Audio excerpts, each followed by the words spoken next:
Hello and welcome to a Bergkamp Wonderland and Arsenal podcast. I am your host, the filthy, dirty pirate, otherwise known as Kris. Hello, everybody. Tonight, I've got a stellar lineup. I am absolutely delighted to welcome these two gentlemen, and Danny. So, hello, Danny, first of all. You're pushing the buttons as usual. Oh, that hurt me. So when I was doing the live Twitch before this, someone said, "Have you ever recorded a show on your laptop and it hasn't recorded?" And I said, "Yeah, just the once." Sorry, Lana, if you're listening. You had to do it all again. I remember one episode of the Hipsters where that happened, and that's it. Honestly fell apart. Yeah. Oh god. Oh, that was the time, wasn't it? Oh, yeah. Because I couldn't figure out why the laptop had no sound coming out of it, and I realised I always have it muted when I shouldn't have done. In fact, I think I left the headphones in, didn't I? And that's why I didn't record it. See, this is what we're working. See, listener, this is what we have to work with. He's got one job, and he can't do that right. Anyway, speaking of one job, this man has, lots of jobs, and he eats lots of fancy foods as well. I don't even know where he is at the moment, but I can tell you his name is the Right Reverend Raj Patel. Welcome back, Raj. Hello, Kris. How are you? I'm good, mate. It feels like forever. Where are you at the moment? I'm back home, thank God. Just in time for the last podcast of the last football podcast of the season, anyway. So, yeah, I've been away for about 4 months. So, good. Glad to be back, and glad to be back on for a little bit of a contribution tonight. Splendid, and I hope you are sharpening that axe ready for the ITK season. I shall be keeping my powder dry in case you swoop for me, of course. Ben Fairthorne has already started, so oh dear. We'll keep an eye on them this year. Yes, we shall. And almost second in command to your ITK slaying, it's our resident man from Poland. It's Mr. Lord Hillwood, if I can say it right. Good evening, Steve. Good evening, Kris. How you doing?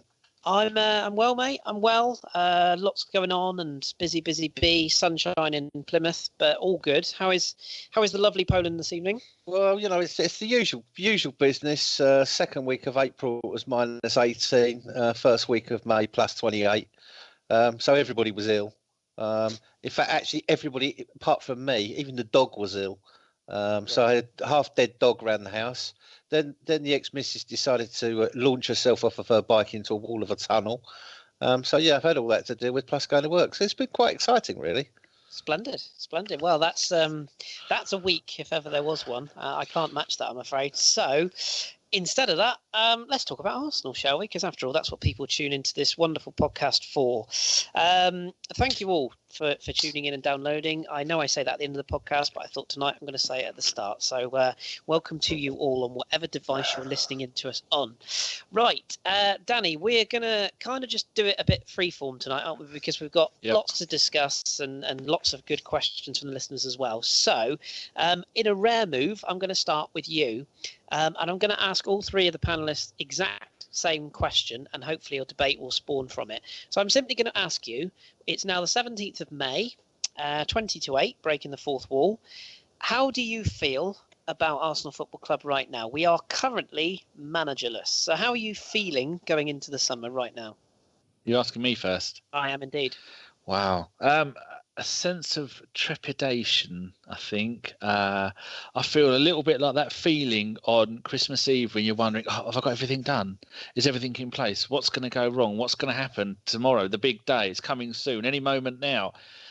And plus, I'm getting fed up of all the ITKs on Twitter giving it large, saying, "Oh, I know it's so and so." Oh, and I'm just saying, the same old nonsense. Normally it's just with players, but now we've got the ITKs doing it with with who's going to be coming into the club, whether it be manager, assistant manager, replacing all the people that have been culled, all the other things that are going on along with players, and you're thinking, "Oh, wow, there's just so much bullshit going on." It must be impossible for the likes of Raj to pinpoint his anger at times like this, because there's so much bullshit going on from every department. People I've never even heard of, and then some of them, I saw one poor little bloke, little Harry Potter, and he was getting grief, and he was giving it chapter and verse about everything that's going to happen, and this is definitely, and it's going to be Allegri, and I'm thinking, why would people go and put themselves on a pedestal when they're just making it up or pretending they know people when they don't know people?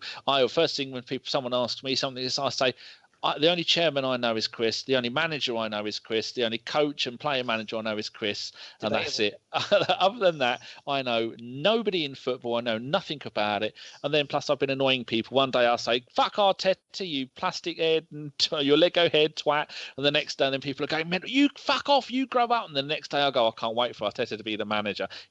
Playing the game as I do. And people who know me don't even bother replying because I know it's all bullshit. I'm just playing the game. Fair enough. Okay. Same question to both the others then. Let's start with Raj. Raj, obviously you're traditionally quite laid back about things and you kind of let whatever be. What's your sort of general mood on the Arsenal? I mean, finishing sixth isn't exactly ideal, so I don't think we need to go back over the season. But are you cautiously optimistic, or are you just sitting with a nice pie and feet up going, whatever will happen, will happen? I don't do pies, mate. Come on. Pizza, sorry. I'm actually quite excited for the future. I mean, bear in mind that I'm one of those guys who've been wanting a change for nigh on 8 years. So I was quite happy when Arsene Wenger decided to call it a day. I mean, I've never abused the man. I still love him in some ways. But, I think it's very exciting. And I think this week's purge of lots of different personnel have shocked a few people. Not me. I know some of our older friends like Goonaholic and stuff were a bit shocked by the way we've got rid of people that have been there for 22, 23 years. But I think Steve was right earlier on in the private chat. We started with a fresh slate, basically. And I think everyone should be excited. I think that, we've got a new manager coming in. I think we all agree, or we think it's going to be Arteta, and it'll be announced probably next Monday or sometime. But I don't think anyone should be annoyed. I don't think anyone should be worried. I think it's a new chapter for the club. Come what may, I'm not suggesting whatsoever that we're going to start now winning Premier Leagues and stuff like that. But I think we just have to sit back and relax. I mean, with regards to the season, we don't need to talk about that. It was an awful season, so I'm absolutely. But I'm very happy that the season's over because it was a horrendous season. And if you go back to the podcasts back in August, I think you were on that, Kris. I was saying, and a couple of other people were saying that there was something wasn't right at the club, and there was apathy, and we saw that over the whole season and empty house and stuff. But we need to forget about that. We've honoured the man; he's left now, and we move on. And whoever the manager is, whether it's Arteta or whoever it is they bring in, we'll cross fingers and toes and support him. And see what happens. Don't give him 3 games and then write him off. And I think it's awful that people are forming an opinion on certain potential managers now. It's just, I mean, so from someone who has been negative, that is actually terrible to do that. So just let's just enjoy the summer, see what happens, and then reconvene in August and see the first game and see what happens then. Cross fingers. Yeah. Agreed. Yeah, there's that line. I can't remember the exact line, but there's that line in Fever Pitch, isn't there, where he says the great thing about football is that there's always another season, there's always another summer, and we go again. So that's kind of how to look at it. Are you in that kind of positive light, Steve? I mean, we will. Don't worry. I will wheel the soapbox across to you later on in the podcast where you can go for gold on a certain member of the coaching staff that has moved on. But before we cross that bridge, I mean, are you quite positive by the sizable gazebo-shaped changes that are going on at the club, or are you a little bit more apprehensive about where we're potentially going? No, I'm pretty excited about what could happen. And I'll give you an analogy. It's like living for years in the same house with an elderly parent who you've been desperately nursing and looking after to the end. And it's become a really hard job. And all of a sudden, after a while, that person's slipped away and things have settled down and you started to get over it. And you decided to go on holiday for a while. And while you were on holiday, you had the interior decorators and you had the house stripped out, bleached, domestos. Everything of the past has been gone. It's now a nice, new, clean, exciting modern design with all the best modern equipment being put in there. And there's just a few bits missing to place in, and you're waiting to see what's going to be in there and enjoy being in it and having that around you. And I think that's how I'm looking at it. I mean, you've got some exciting people being pulled into the club. They've already done some quite good transfer business. There's all sorts of things going on, and another thing as well. You're talking about ITKs. One of the funniest things about this whole manager and transfer window opening, it should have been the biggest wank fest ever for ITK's out. But because Gazizi's fucking sacked everybody, anybody who actually did have a source now doesn't, because they've been locked out the club. And basically, those that are in the club still are hiding behind their fucking office doors, and they're not telling anybody or saying anybody anything. But the real thing is, no one knows anything apart from Gazidis, Sanyei, Josh Kroenke, and Missing Slat. And that's why, you know, the press are writing so much bullshit. You've got people writing stuff from Manchester City sources or so, and that's quite comical in a way. But you know, once we know what's going to happen, then we just have to see how it unfolds. You know, it's like going out and buying a prototype sports car. You know, the first time you get it in the fast lane and put your foot down, you'll see what it's all about. The question is, can you stay out there and beat the other cars? We'll see. It's a bit like sorry, Chris. The most important thing about this is that when whoever the new manager gets, whenever he gets appointed, he's got a bit of a job to do, because he's got. I'm curious on knowing what the players are going to be on his cull list, to be honest, because obviously different managers have different opinions and stuff. So I'm dead curious to see which ones will be chopped and which ones will be told to back their ideas up, and who we go out for. I know we're in for this Greek player maybe, who seems cheap enough for us to have a gamble, but it's going to be interesting because, you know, if we agree that they've all got different opinions, and you don't know who's going to be on that list for the chop. Imagine the irony of being Mr. Smartass and not signing your contract because you want to see who the new manager is, and he comes in and immediately rips up your contract offer. Absolutely. That could be funny when you didn't go to the World Cup, couldn't it? And suddenly you're on the phone saying, "Hello, is that West Ham?" Yeah, indeed. Chris, if you had to answer your own question, because I know sometimes when you're host, you don't get to answer the juicy questions. So you said it. I think you should answer it. Yeah. No, don't carpenter it.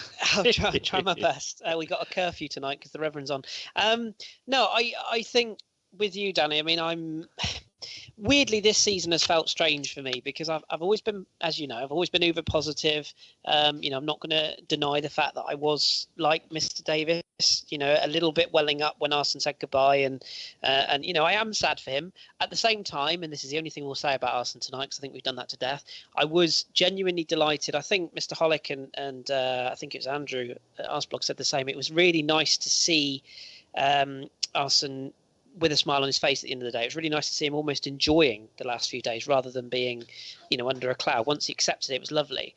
And I've been of the opinion that this season has just been painful. Now, I appreciate I've been very busy with work and personal life and stuff, so I've maybe not focused on it as much. But this is the first season that I've honestly sort of sat back and gone, it's football, you know, and yeah, okay, I've not done as many radio shows or podcasts, so maybe that's why I've not felt quite as involved. But I've honestly just put my feet up and said, I think this is coming to an end. You know, I think this is the season Arsene is going to go, and obviously that has come to pass. And now I'm quite excited, and much like sort of John Welsh has said the same. As excited as John is when he goes to the clap clinic for a clean out. But I think that there's a lot of changes going on. I'm not 100% convinced that the new manager, who we will talk about next or discuss that next, I'm not convinced that he is going to be given all the tools necessary to do a good job. I do still doubt that our board are 100% together, and I'm still not sure I would trust Josh Kroenke with a shopping trolley, let alone a football club, or indeed his dad. But you've got to give him a chance, and you've got to, as Raj said, if it's Arteta, if it's Henry, you don't give Brendan Rodgers a chance. If it's him, we can all fuck off and support Leighton Orient. But if it's anyone, you know, from inside the club or has played for the club before, exactly as Raj said, I think they've got every right to be given a chance. Because let's be honest, who thought Pep Guardiola would be what he is, you know, or Alex Ferguson, if you think all the way back there, you know, when he came in at Manchester United. So who knows? And I don't subscribe to the idea that you can't get a manager who people don't know about. I know it's different to when Arsene came in, but things change. So that hopefully that answers the question. Yeah. Let's move on to the manager then. As I say, we don't know at time of recording. We don't know who the new manager is going to be. There's a lot of speculation that Mikel Arteta is going to be the choice.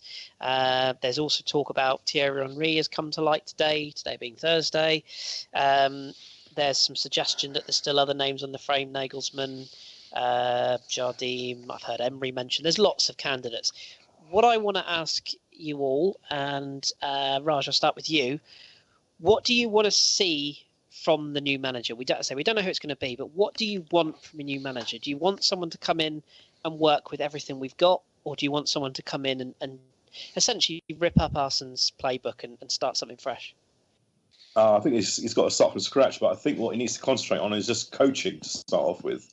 Because I think over the last few months, we've seen the appointments made by Ivan Gazidis, and he's forming some sort of backup structure anyway. So leave the contract negotiations to the experts. I mean, yeah, he'll get consulted on the players he wants for the new season, but he's not going to be as involved as Arsene Wenger was with all aspects of the club. So forget all about that and just concentrate on coaching, get that trust from the players, and then see what happens at the beginning of the season. But as I said, it's a big one because he's going to have to make some really big decisions pretty quickly. And I would hope that Arsenal will announce this appointment sooner rather than later, not piss around like they always do with other things. He's got to get moving. He's got to get cracking. And as I said, he's got to make some massive, massive decisions because I think the futures of some of these players are up. It could be all over for them, for some of these guys, and which manager is going to back Jack Wilshere? I'm curious about that because there's a big argument between fans about whether we should be offering him one or not and all that kind of stuff. But it's down to the new manager now, so let's see. Yeah, well said. And same question to you, Steve. Whether let's give you that opportunity now. We've seen a big clear out based upon whether the board know who the new manager is. For all we know, the new manager could have been decided and he's chosen to get rid of these people. But we've seen departures. Little Vic and the Acres has gone. Colin Lewin has gone, rather surprisingly. There's this ongoing case with the suspended coaches, which I think in the interest of libel, we should probably not go there. And of course, your old mate, Big Jerry Payton. You've got your wish. I don't know who you paid, but he's gone. Do you think that this is a sign of things to come? And are you happy, like Raja said there, that the new manager needs to come in and start from scratch almost? I think one thing's very clear. Actually, I think we should stop calling the new person the manager because he's going to be a coach. Yeah, head coach. The head coach. The new person's not going to be doing anything Huss Farmy does, which is contracts and wages. He's not going to have anything to do with performance, fitness, or medical because that's all under Darren Burgess. Being on UEFA committees, relationships with other clubs is all down to Jose Sanyayi, and scouting is down to Missing Slat and his network of bods. So yeah, as Raj says, he should concentrate on coaching. And I think the first thing for him to concentrate on is assembling a backroom team of coaches who can take these footballers. It's like deprogramming people that have been in a religious cult. You've got to take a defence that can't defend and haven't been taught to defend and put them back together and teach them to defend as a unit and teach them to work with their keeper and teach them to work with the people in front of them. That's a specialist job. That's got to be done. That's got to be paid a lot of importance to because that's one of the greatest weaknesses of our team. And obviously the the coach is going to do that in line with the idea that the structure of the team he wants to have. And then you've got to work with the rest of the whole team about their shape when we haven't got the ball, what they do when we haven't got the ball, because as Lee Dixon said, we're the worst team in the league when we haven't got the ball. And then on top of that, there's individual coaching needed for certain players who've got problems. There's decisions to be made about actually where players are going to play. Is Iwobi going to stay and be a fat bastard, or are we going to strip some weight off of him so he can actually get some pace and stamina? Or are we going to loan him out? Is Aaron Ramsey staying? Or are we going to sell him? Is Jack Wilshere going to West Ham? Or is he being a car park attendant at the Emirates for $100,000 a week? But those things come later.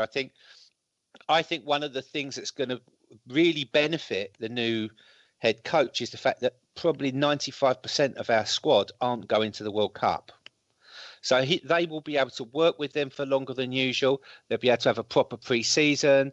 Medical and Burgess's department will be able to analyse everybody. They'll be able to sit down and make some good decisions. And I think some of the decisions are going to come down to whether we want to keep paying people large amounts of money or not. Some of them are going to come down to, can this person function in the modern game? What can they give to the side? Do we want bench warmers at 100k plus a week? Yes or no? Or could we reinvest that money in the squad somewhere else and make ourselves stronger? They're all questions that the new coach is going to be discussing with Sanjay and probably with Missing Slat as well. But for me, I think the most important thing is that if you look at the improvement in someone like, for example, Raheem Sterling, which Arteta's been credited with by Guardiola as improving him, and Fabian Delph and some of those, in just a short period of time, the individual coaching and using video to show them their mistakes as maybe just those players. Imagine what could happen if you had 2 or 3 people in your team whose job was to do that. And we've got a video bloke, Ben Wrigglesworth, to help out, who was doing that with individual players who've got problems and fucking sorting them out. That could really, really make a difference to the team. So that's exciting. Yeah, no, absolutely. I concur with pretty much every point you've made there. And Raj, you want to just add to that Steve said as well? Yeah, just one of the things that has made me curious is that we've cleared out all these coaches over the last 3 or 4 days, and that normally indicates that we've got a manager coming in, bringing his own team in. But we're all also saying that we're expecting Arteta possibly to be the next manager. I can't imagine he's got a team, so that does make you wonder. Has he got a team? Anyone? Well, I think he'll bring in some of the probably 1 or 2, or probably someone he used to play with, or someone who he's close to, somebody like Alonso that he did his badges with. Isn't that dangerous though? That we've got a whole load of people coming in who haven't actually been involved in this kind of setup before. In a team setup in a Premier League club, you know. I think that's why that's probably why they want to keep the likes of Bold and Lehman in there. But right. I don't see any reason why Arsenal couldn't go out and poach coaches though. Do you? No, but again, it's all about time now, isn't it? It's all about the clock started. I mean, normally if you see all these people getting dropped, dumped and sacked and all that kind of stuff, you're thinking, right, okay, there's a big manager coming in. He's got his team of 5 or 6 and he's going to bring them straight into the job. But if it is, you know, Arteta, I don't think he's got anyone like that. And yeah, you could say, well, maybe Vieira could do something and Henry could do something and Alonso could. But these guys are unproven. And if you're going to bring in an unproven team, we could be asking for trouble. I mean, mate, you know, maybe they will go to other teams and take really talented coaches. That was one of the reasons that was touted why they were taking the guy who was Klopp's number 2 at Liverpool. Yeah. But they're going to have to crack on with it, aren't they? I mean, maybe they have made the appointments and we don't know about them. I mean, that's something that we should understand. But God, I mean, next week could be extremely interesting. I mean, you'd think they'd announce next week. One of the people I do see, I mean, I think Freddie Ljungberg coming back is great news. One, because he's a handsome bastard and I love him. But speaking of handsome bastards, another one I could see coming into the setup is Robert Perez. I mean, he's obviously an ambassador for the club. You see him pictured in training a lot. He's in better shape than I am, and he's older than me, and that makes me sick. But I think he's the sort of guy that you could imagine coming in with an Arteta. If you look at the situation with Henry, obviously he's coaching with Belgium at the moment, but after the World Cup, you know, depending on how Belgium go, Martinez could be out of a job, which could mean Henry could walk away as well. I think you could imagine him coming back. So I think the only reason he didn't stay at Arsenal at the time was because Arsene didn't like his commitments to Sky or something, didn't they? So if that decision is taken away from Arsene, you can imagine Henry coming back into the setup. And the only other one I wonder about is Petr Cech. I mean, it's not been, I wouldn't say it's been denied by the club or kept quiet, but no one seems to be disputing the fact that he's another one who hasn't signed it. The ones who haven't signed ones who haven't signed their new deal is Welbeck, Wilshere, Ramsey, and Cech. Now, there are rumours that he might well go back to Chelsea as goalkeeping coach. Yeah. I think one of the things that makes me think about was all the time thinking, what is it Arteta, was the lack of them appointing any new coaches, like Raj just said. And then I thought, oh yeah, because Allegri's number 2 is actually the goalkeeping coach for Buffon. And I thought, oh, if it's Allegri, that'll be why, you know, they've not appointed anybody. But it's the same thing again. You know, I think they've gone for a clean slate to wash out the Oda Wenger. So the next guy has got, you know, everything he brings in is down to him. And it's like no one can turn around and say, well, I had all that hanging over me. But I seriously think some of the players, I think particularly Welbeck and Wilshere, could be in for a big shock. I agree. And speaking of big shocks, Danny, you're the only one that hasn't had an opportunity. I believe you've got a list for us in terms of your sort of thoughts in terms of the clear out and what potentially a new manager will have to do and what you want him to do. So enlighten us. I've been banging away like John Welsh at a barmaid's convention. Right, no favourites, no subs at the same time every bloody game. No sticking to tactics when they obviously don't work. No dropping players because you have personal issues with them. That'd be people like Lucas Perez. No playing players in the wrong position. If they're young, that's okay. Maitland-Niles, that's how you learn. But when you get a player in like a Lucas Podolski or an Arsene who are settled in their position and you constantly play them out of position and then go, oh, it hasn't worked out. Well, I wonder why it hasn't bloody worked out, apart from one's an alcoholic and the other one was a crazy person. But no getting an established player and trying to convert them to a new position. That's kind of similar to my last one. No goalkeeper swapping. I want the best fucking goalkeeper to play every bloody game of the season. If you don't want to come to Arsenal, we backup keeper and learn from the likes of Petr Cech, Jens Lehmann, David Seaman, you're not going to get a game. These goalkeepers are playing every single bloody game. Maybe the early rounds of the League Cup, possibly chuck someone in like Matt Macy. But I don't want to see any more of this bullshit. Oh, we're playing a goalkeeper for this one. Everybody knows that Cech's the better goalkeeper most of the time, and I'd have had him play every single game of the season. No letting players get away with terrible performances game after game like Iwobi. Fuck knows why. He's done it at the end of the season. Yeah, he's had a half decent run of 2 or 3 games. But that bloke should have been nowhere near the first team for so long. Another one, decent loans. If you Arsenal are one of the biggest clubs in the world, if you want to take our young players, you're more than welcome. But 1, they play every single bloody game. 2, they play in the right position. Look at the way that Coquelin was treated when he was playing in Germany. He wasn't even playing at central midfield most of the time. And all the other players that we keep loaning out, and they maybe get a game here or a game there, or that they dropped for most of the season. Even look at and the Martinez over in Spain. What the fuck has he learned playing there? He's played a handful of games. Absolutely pointless. Julio unpronounceable. Another one playing in Spain, not playing hardly playing any games. And then also not settling for a 2-goal lead. All right, lads, just take it easy. We're 2 goals up. Oh, fuck me, now we're 3-2 down and they've got the advantage and we've lost. That has happened so many times. And also defend more. And that's my list. Would you add any to that? I don't think anyone can add to that. I think you've pretty much summed it up. So, okay, I'm going to move on in that case. I mean, I think all 3 of you have summed up exactly what we'd like to see. Let's talk players. Let's talk playing, and I'm going to divide this into 2 sections. One existing and one improvements is how I'm going to go with this. So, Steve, let's start with you. You touched on the futures of 4 players. I would deem certainly one of those a key player, arguably 2, depending on which part or which country you come from. Jack Wilshere, Aaron Ramsey, Petr Cech, and Danny Welbeck are 4 you've mentioned there. Mm-hmm. I'd like to throw Hector Bellerin's name and Granit Xhaka's name into that conversation as well, because I think those 2 are going to be what I would call saleable assets if the new manager didn't fancy them.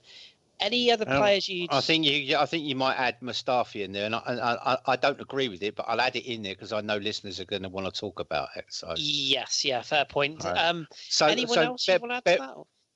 Well, as I go through, if I remember somebody, I will say so. But can you prompt me as I finish one and got the next? Because out Simons is sitting in here, and it's I do forget shit. Right. So let's start with the naked cock at a wedding, Jack Wilshere.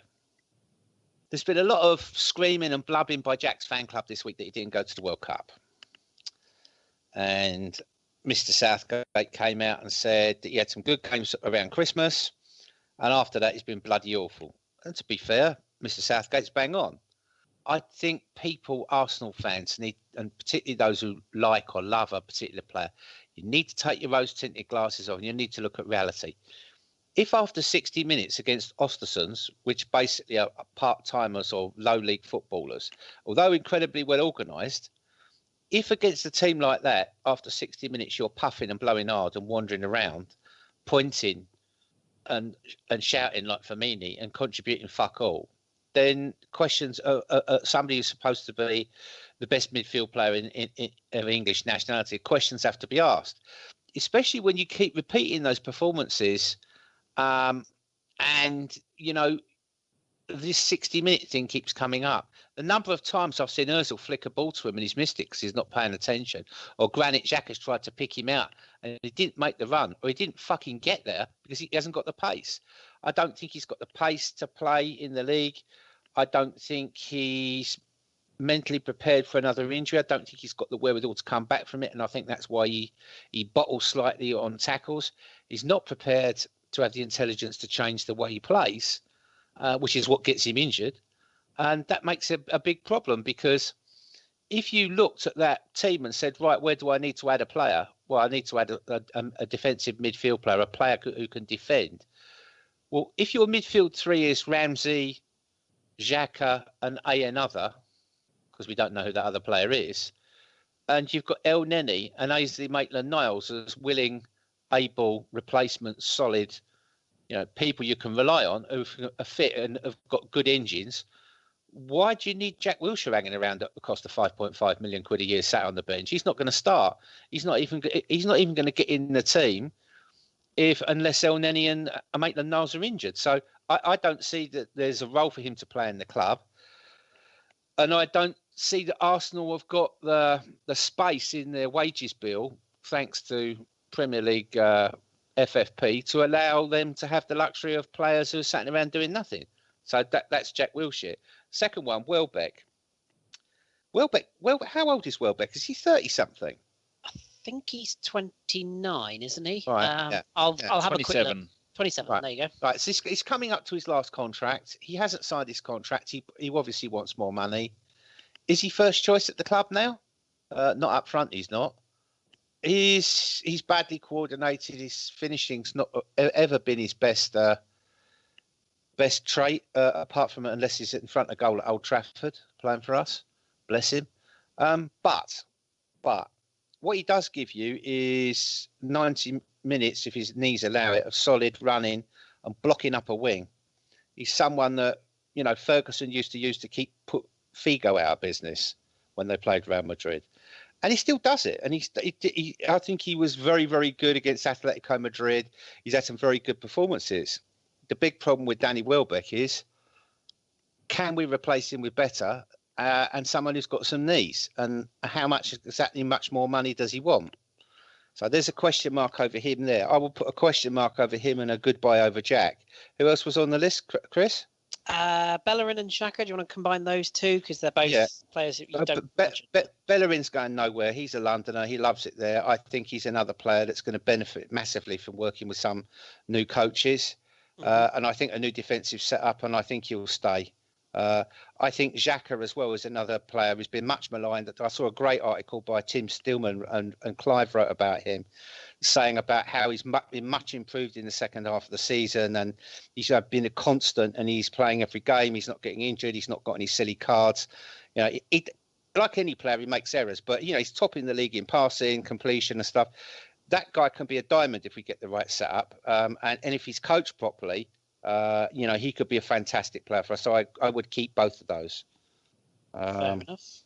The only one we haven't covered is Czech. I mean, I guess we're all in agreement that David the Bin Man, as John loves to call him, is probably off. I think Czech's going to go as well. I don't see how we can I mean, unless you keep Czech as number 2, and I don't know he would be willing to be number 2.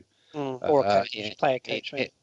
A player coach maybe. You know, there's also talk of a role for Santi as a coach, but I think if push goes to shove and Conte's fucked out of Chelsea, he might go back to Chelsea as a goalkeeper coach. We haven't got that much money though, have we? Well, to do all this. But this is exactly the point. That's why I'm saying that I think Jack will end up going. I think Welbeck might not get renewed for that exact reason. And I think that's why Czech may go as well, because he's on quite a lot of money. Well, let's talk about that then, Raj. I'll come to you on this one. So changing the question slightly, because I think Steve's very eloquently covered the players that could go out or may go out. We didn't do the Mustafi bit. Oh no, we didn't. Okay, You can go straight away.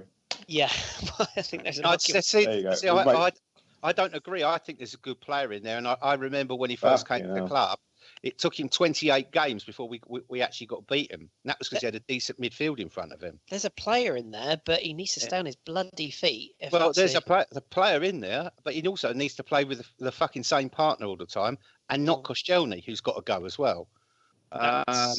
That's the other one that's the sort of elephant in the room. I don't think he'll go, but I don't think we can't rely on him to play. That's for sure. Well, we can't sell him while he's only got one ankle. So no. You know, but no, I mean, this is the big point: is how much difference can coaching make to players like Mustafi and Bellerin and Xhaka? A lot, in my opinion. Yeah, you'd imagine it's a lot. Well, if we hypothetically then, Raj, if we say that they're probably the players that could potentially go in. Now, I don't want to turn this into a transfer wank fest, because I'm sure a couple of our listeners might have asked about players, so we'll come to that with questions. But if you were manager tomorrow, Raj, and you sat down and in front of the squad we've got now, based upon what Steve said there, looking at the saleable assets, let's base the idea that we have got 50 million quid, which I don't believe for a minute, but let's just base it around that we have got a 50 million war chest or limited budget. What areas of this team, based on a new manager, are you looking to improve, and why? I mean, what's the key areas, and what area would you focus on first if you're improving the squad? Before I start, so what do you think we've got as a budget then, just in your opinion, just out of curiosity? If you don't think we've got 50 million, are you saying 90? But yeah, I wouldn't disagree with that. Based upon the fact that we've obviously Mertesacker's wages have now gone, Arsene's salary, people are forgetting that's not going to be as much. I can't imagine us paying Arteta 20 million, whatever it was Arsene was on. The fact we've laid off a lot of coaches. There's also this potential, Steve may talk about this if we get time later on, there's the shirt sleeve sponsor that's coming in. That will free up cash or create cash. And potentially on the marketing scheme, if we do sign a new kit deal, I can't, unless they are completely clueless, surely there'll be some kind of deposit payment or some kind of payment up front to guarantee the deal. I think Steve's right. I think we're probably going to be more in the 90 to 100 million. And if we do end up letting, say, Jack go, or heaven forbid Aaron Ramsey, that could go to more like 120, 150. But I'll say about 90 to 100. I think we have to start off at the back, don't we? We need to sort out our defence, so we need to get at least one centre back in as quickly as possible. You got the whole goalkeeping issue, but if you want to get a really, really good goalkeeper, how much is that going to cost us? It's not a glamour position, so it's not going to cost you the same as a striker, but it's still going to cost you £20 million. And I don't know which goalkeepers are at the moment willing to come to the Arsenal when we finish sixth place and can't offer Champions League. Well, the one big thing that you have to factor in. I know. Sorry, go on then. I'd get Fabianski back. He's the third best keeper in the league by shot stopping and goal attempt saving. He's got cheap wages. He's been at Swansea, stayed with them all season. They haven't been in the Champions League. They've just got relegated. He's asked to leave, and he'd probably bring Tony Roberts, his old goalkeeping coach from Arsenal, back with him, who was the guy that made him and Szczęsny so good in the first place. And he'd be cheap. Will Szczęsny be number one at Juventus next year? Yeah. He will. Because I've heard that Buffon's now rethinking his retirement. He's announced today that he is leaving Juventus, but he isn't retiring. And talking La Parisienne tonight, as PSG have offered him a 2-year deal, so he will leave Juve, but will play on. So I think Szczęsny will get the nod. Before we can buy, we're going to have to sell. So I think it's time for Wilshere to maybe get sold. We're not going to get huge amounts of money for him. I'd love to see Welbeck go. I just don't rate him at all. I know everyone goes on about how hard he works, but he doesn't score any goals, to be quite honest. But have we got another question to you two? Have we got a third striker at the club if Welbeck goes? Yeah, we've got Eddie. Yeah. These guys don't. Can you put faith in them? We have got one, but we're probably going to sell him to Lazio and Lucas Perez. I think that would be your ideal backup striker. Yeah. But I don't. And the trouble is, this is the problem, Raj. How do you sell that? He could be the player that replaced Welbeck as well. He could, yeah. But I just think, and I think, like, if you're a manager, if you come into a club and you assess what you've got there, I mean, there could be something in the fact Perez is Spanish, and if it is Arteta, maybe he'd say, look, give it one more go, because Perez can play two different positions. I personally have always said and don't think he is Arsenal quality, but then what is Arsenal quality? But I think, as I say, Lazio are keen. There's talk that he's already discussed the move with them, and he's come out publicly, or his agent hasn't said he's keen. But the trouble is, I think like Steve's right. I think maybe Nketiah, or you've got to put faith in these kids to a degree. But how do you sign a quote unquote third choice striker? And the other thing as well to factor into that is you've got Alex Lacazette, you've got Pierre-Emerick Aubameyang, two players that are legitimate first choice strikers. I can't see any manager coming in playing two up front. So I think we are going to stick to the 4-2-3-1, which means that one of those either misses out entirely or plays wide, which I think you'll probably see Aubameyang play wide, which means you do need a backup striker. And we just sold ours to Chelsea. So, maybe you may have just pointed it out, though. Lucas Perez could be the third striker. If the manager has faith in him and he has a proper chat with him and say that I want to come back and be our backup striker, he might well say yes, because he hasn't had that great season. What's the club that he went back to? Deportivo. He hasn't had that much of a season, but he did quite well. And I was a bit pissed off that he wasn't treated properly at this club, at our club, and I'd give him a second chance. So yeah, I mean, yes, I think Lacazette and Aubameyang, if played properly, are probably worth about 60 to 70 goals between them over the season, and I really do think that defence needs to be sorted out. So we need to buy people there. I can't see whether we'll get another goalkeeper, to be quite honest, because something's got to give. We aren't going to get him unless we sell Ramsey, who is probably the only player that we could sell who's going to get a massive, 50, 60 million pound fee. But he was one of our best players, if not the best player last season. So I'd hate that to happen, because we need him. And I think Xhaka's still got play. He's a bit thick, and he's still got to learn a bit more. But I still think he's got a role to play. But Mustafi, no, I've got no faith in him. Yes, I know you said that he went unbeaten for 20 games or whatever, but he's been absolutely awful. Koscielny, I've got more faith in Koscielny, to be honest. But we can't get rid of all these players, so it's going to be a nightmare for whichever manager comes in. I think. I don't think we've got 90 million pounds. We'll only have 90 million pounds if we sell a big player like Ramsey. And that would be a huge mistake, I think. Danny, what do you think? Yeah, go on, Danny.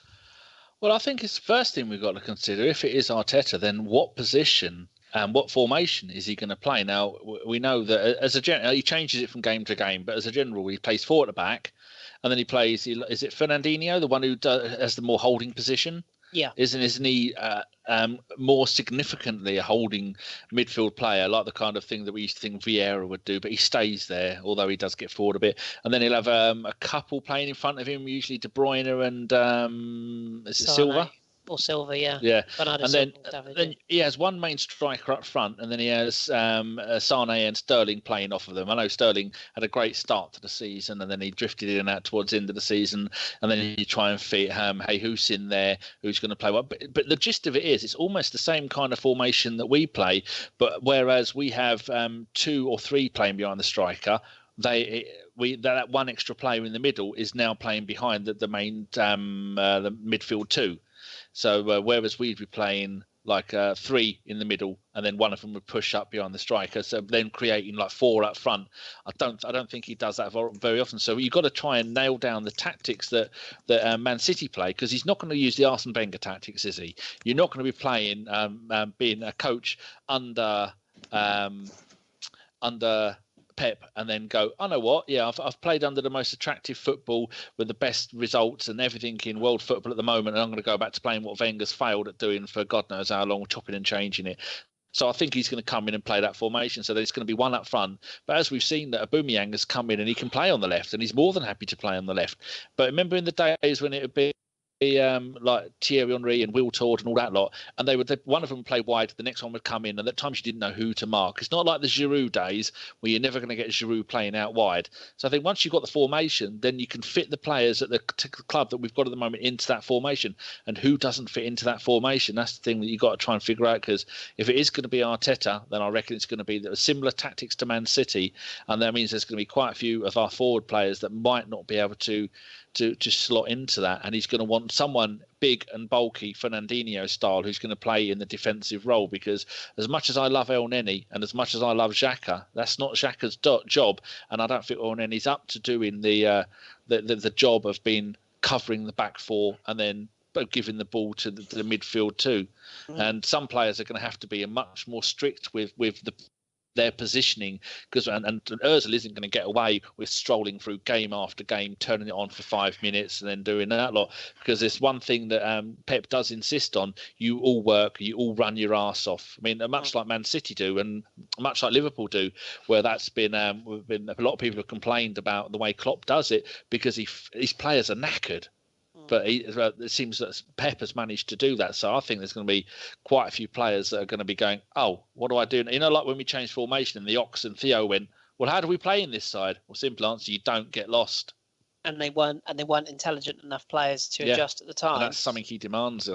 This is something I will bring Raj in here on the Ozil subject. I just want to read a tweet from one of our former cohorts, Mr. Drew Thompson, who I'm sure listeners will remember. Hello, Drew. He's on it at the moment, isn't he, with the defender, the Greek bloke? Yes, indeed. We'll come on to him. He tweeted in January, late January, on Aubameyang. He said it's his pinned tweet. You can see it. At AFC BBB 1410, I think is his handle. Yep. Final thoughts on Aubameyang: killer in the box, brilliant finisher. Can, capital letters, replace Sanchez's goals, but it's heavily contingent on tactical system questions. If we do what's required, he'll be a hit. If we don't, he'll be a colossal waste of 60 million. Finn. I think that tweet is bang on, and it only rubber stamps what I said when we signed him about the fact that people were saying, oh, when he was at St Etienne, he wasn't half as good because he played left wing. He was only good when he went to Dortmund and played as a striker. It's utter stupidity to say that, in my opinion, because when he was at St Etienne, he was a raw, almost Thierry Henry-esque player in that he had been deployed on the wing because he didn't really know what sort of a finisher he was. When he left St Etienne, yes, he was moved into the middle then, and then obviously Dortmund went, aha, we've got a striker here, let's play him up front for Dortmund, and that fit Dortmund. But the idea that he can't readjust and go back to a left-sided forward coming in off the wing and scoring goals, which I hasten to add, that's what he did at the end of the season when he got quite a lot of his goals. He was playing from the left and coming in. If you've got a front three, if you look at Manchester City's front three, as Danny said there, you say Jesus is the spear or the centre, or the focal point, or Aguero, and you've got three behind him of Sane, Sterling, and either Silva. I would argue that Mkhitaryan, Ozil, and Aubameyang with Lacazette in front, there's not a lot of difference there. It's all about how they're coached, and that's where I'll bring you in, Raj, on Ozil. He signed this new contract. Obviously, Martin Keown had his say. I think maybe Martin regrets some of the comments he made about particularly the mental health side of things, which, let's be honest, none of us know. But he did say he has too much time off. You know, he is treated like the teacher's pet. And you think that, maybe tongue-in-cheek, would you sell Ozil, or would you still try and build that front three around him? I just can't stand him anymore, to be quite honest. It's just, you watch him and you think he does have some amazing games, don't get me wrong, but he's turning into a bit of a flat track bully. When you really need him, he disappears. He's on this outrageous wage, and he hasn't justified it in any way, shape or form since he signed that new contract. This habit of, I've got a poorly back and all that, that's absolute bollocks. He'll be completely fit for the World Cup, and I'm sure that's what he was aiming for anyway. But any new manager worth their salt is going to have to coach the laziness out of him in some ways. And I know a lot of people listening to this protesting that he's not lazy. Look at his stats and stuff. But I could run sideways for 50 minutes and have the same stats, to be quite honest. It doesn't mean I was any good on that pitch. I just don't really rate him anymore. But the problem is that you could try and sell him, but how much would you really get for him? Because when he was up for grabs last year, no one really sniffed, not that we know of anyway. And would he get a big fee? I mean, Steve, what do you think? He's fucked off. He's run on away. mute. He's beating. I'll bounce it back to you, Chris. I'm here. I'm back. Go Oh, on, go on, Steve. then. I think you would struggle to sell him, and I think the other problem is that we're all missing one little fact. He may say, "No, sorry, I'm quite happy with this 350 grand a week," Yeah, exactly. and you're not going to sell me. I think this is one of the areas that when we were talking about what the new manager's got to do, the first thing the new manager's got to do when he comes in, it's got to be like shock, awe, and terror almost for some of these players. Yeah. He's got to come in and lay down what he wants to do, what the philosophy of the club's going to be from now on, never mind what went on the fucking past. And one of the things clearly Arteta's seen, and I've seen it in articles in what he was talking about, if he was a manager, is like you're either in this side, you give everything, or you're fucking out. Now, being out doesn't necessarily mean being sold. It might be out of favour.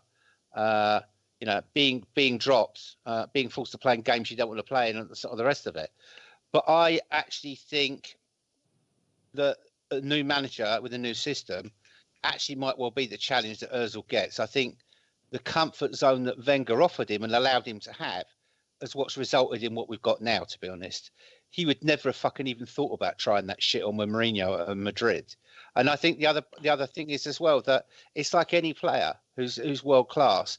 If you stuck Dennis Bergkamp in that team last season, yeah, Dennis would have scored and made goals, but he would have struggled as well with the lack of coaching of his teammates and the lack of quality and football education of some of those people around him, and the fact that they were allowed to do that. So if a team's properly coached, it's got a proper spine, and it's designed to get the best out of key players with the spine backing it up, Ozil should come to life. And if he doesn't, someone needs to point out to him that, what's the title of your autobiography going to be? I was a world-class player until I went to London and became a lazy bastard. He's a brilliant player. He can do everything Arsenal need him to do. He can be a brilliant player, I think, is the line. He is a brilliant. He can be a brilliant player if he fancies it, but he just doesn't do it often enough. And I think just one other point that you guys can completely disagree with me is that he signed that contract. The climate was right in his favour. We've got Sanchez leaving. The club could not afford to lose both players. Yeah. And secondly, that there was a horrendous, negative atmosphere at the grounds. People were not turning up to games. And if we had sold Ozil, for whatever, it would have been a riot at that time. But if you look back on it now, a lot of people I know, I mean, not the majority, I'm not saying it's a majority whatsoever. A lot of people are saying, well, shit, why did we sign him, actually? But, but the club had to act, had to sign him. And 350 grand, Jesus Christ. Yes. We've been talking about wage limits for the past 10 years. And the quality that Arsene Wenger wanted, that everyone tried, got pretty much the same amount of what were generously paid. And then all of a sudden, we paid 350 grand. And it's like, he knew what was going. His agent was brilliant, as far as I'm concerned. He could see what was happening. You could see Sanchez going, and he could just drive that cost up. So now we've got a player on 350 grand who can be brilliant. Don't get me wrong, he can be brilliant. Can the manager get that brilliance out of him more often than not? Agreed. Okay, to draw a line under this subject, and I think we'll transition into listener questions. We've got a good half hour to go, so there's plenty there. Just before we do, Danny, I'm just going to read you a list of your favourites, the ones that were on loan, and I simply just want to. I'm going to ask you, Danny, yes or no. Where have you got this list from? I've got quite a few in front of me. You can add some if you want, but I've got a few. There's 5, 6, 7, 8, 9, 10, 11, 12, 13, 14, 15. Okay, I'm only going to go with the ones in front of me because they're the only ones that matter as far as I'm concerned. But Takuma Asano, what a wonderful phrase, apparently is going to go to Hanover on a permanent deal. So let's discount him. So I'm going to give you the following names. I just want you to say yes or no. And if you say yes, I want you to tell me why. So Joel Campbell. As in, will they stay at the club? And is there a future? Yeah. I would hope so. Yes, he's got the versatility that we need to play in all those positions up front. Okay. Chuba Akpom. Definitely not. Agreed. Carl Jenkinson. Definitely not. Christian Bielik. Now, he was the next big hope. But if you have a successful loan and the player of the season at Birmingham in the Championship, and then next season you're sent down to League One for mid-table Walsall, somebody somewhere knows something. So I'll have to say no.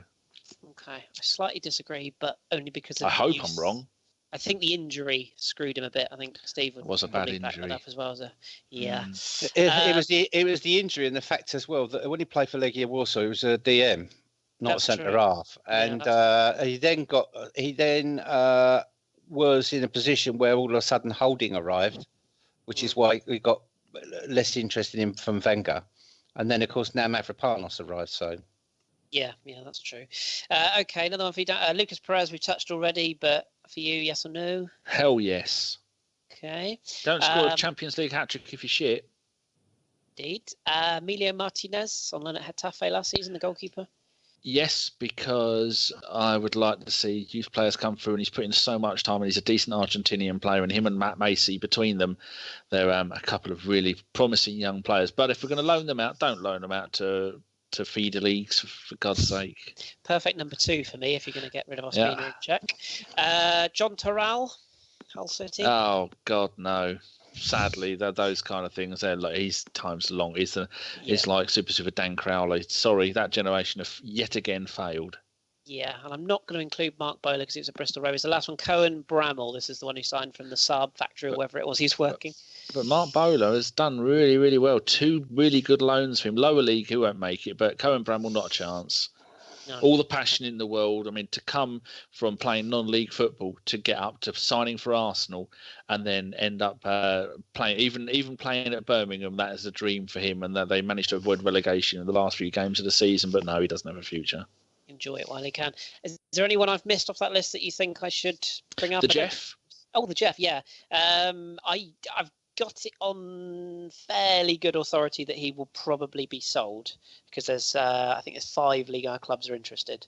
So I think if the money's right, he'll go. But and the final one would be Kalichi Nwakali. He's done really well last season. Won Dutch Division 2. Dutch Division 1 this season, didn't do anything, back to Dutch Division 2, and he's not doing too bad, but he's only 19 and he has got, I mean, to see some of the stuff that he's done, he has got a lot of promise. I think there's still a chance for him because he's so young.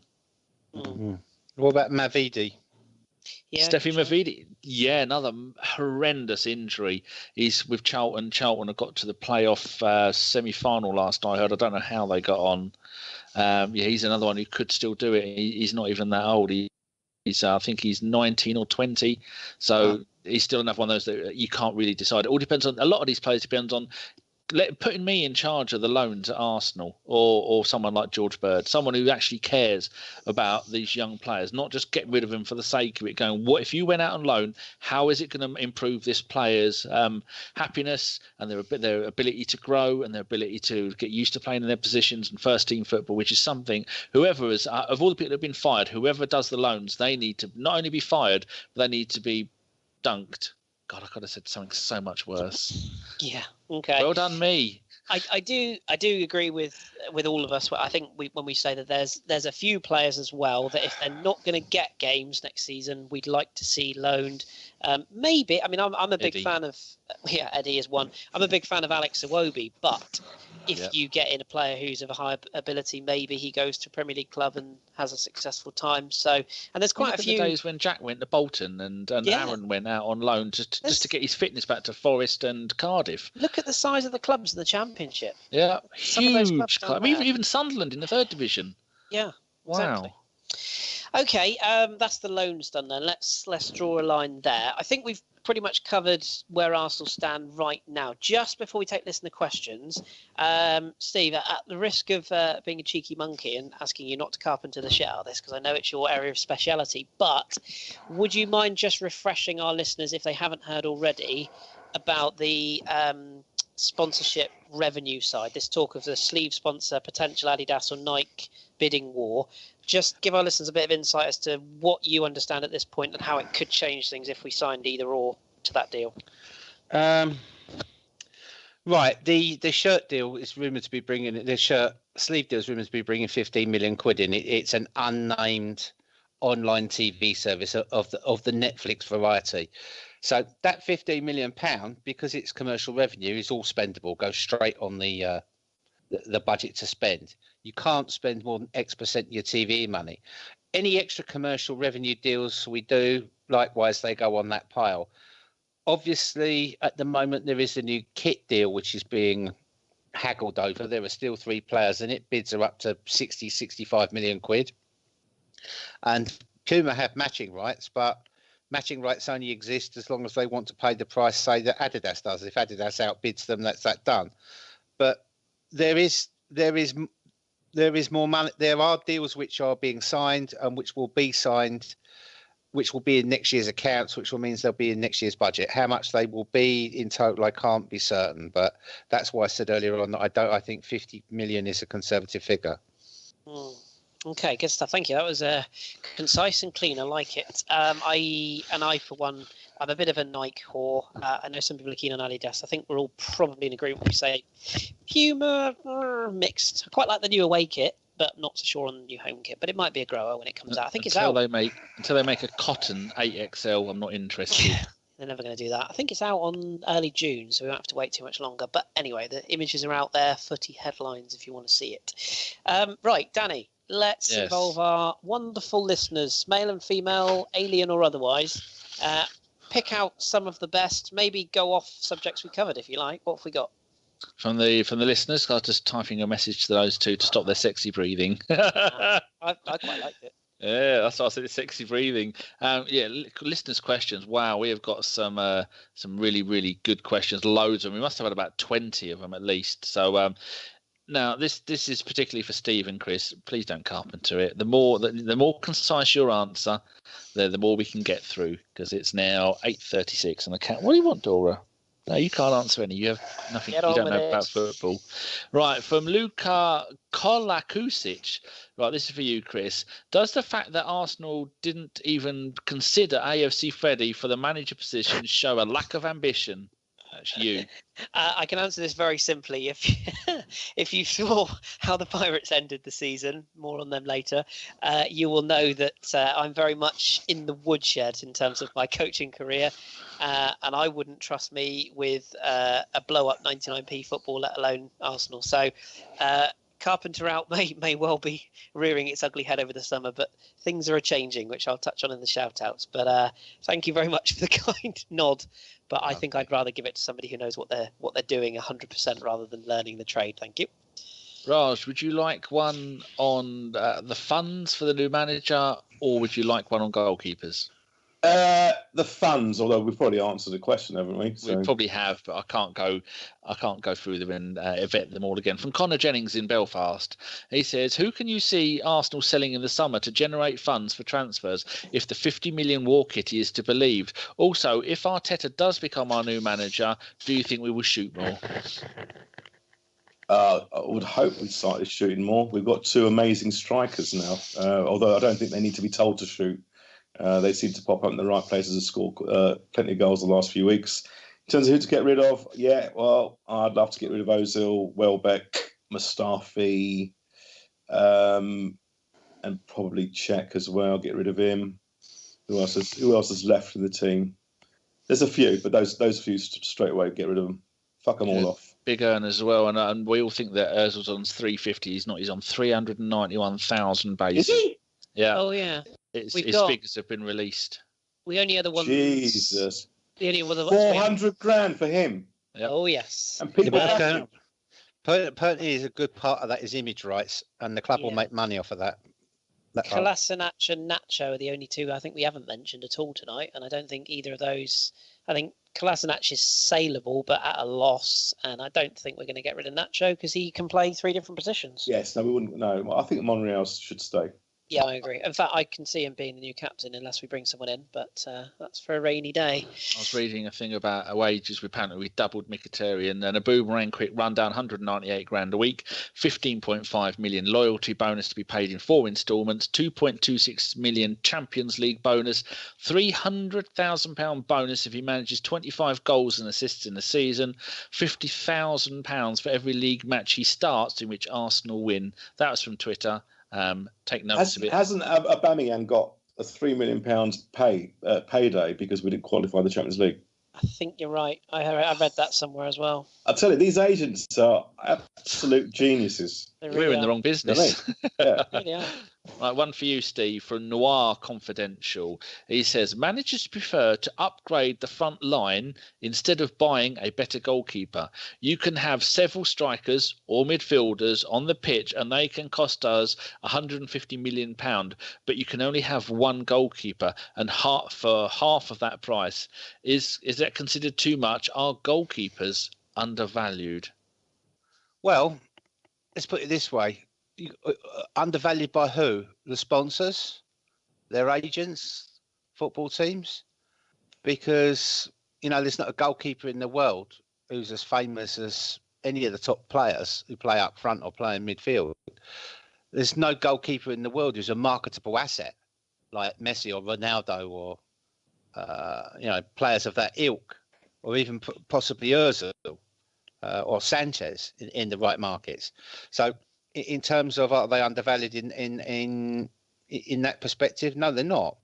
I think the question is this: if Aubameyang misses a sitter in the front of a goal, everyone says, "Oh, you stupid da da da da da da da da," and we move on. But if Petr Cech makes a howler in a match, it's remembered for ages, and so their impact, if you like, their impact on the game is quite a lot. But a goalkeeper's only as good as the four in front of him allow him to be. Or the five in front of him allow him to be. Look how good Cech was at Chelsea when he had that Chelsea defence in front of him who were chucking their bodies left, right and centre, who were clearing up errors. And look at all of a sudden how it all went horribly wrong when he came to be behind Arsenal's T-strain in the defence. I think keepers, really, really good keepers, they aren't underpriced. That's why Jan Oblak's got an £89 million release clause. And that's why no one will buy him. Who's currently the most expensive goalkeeper in the world?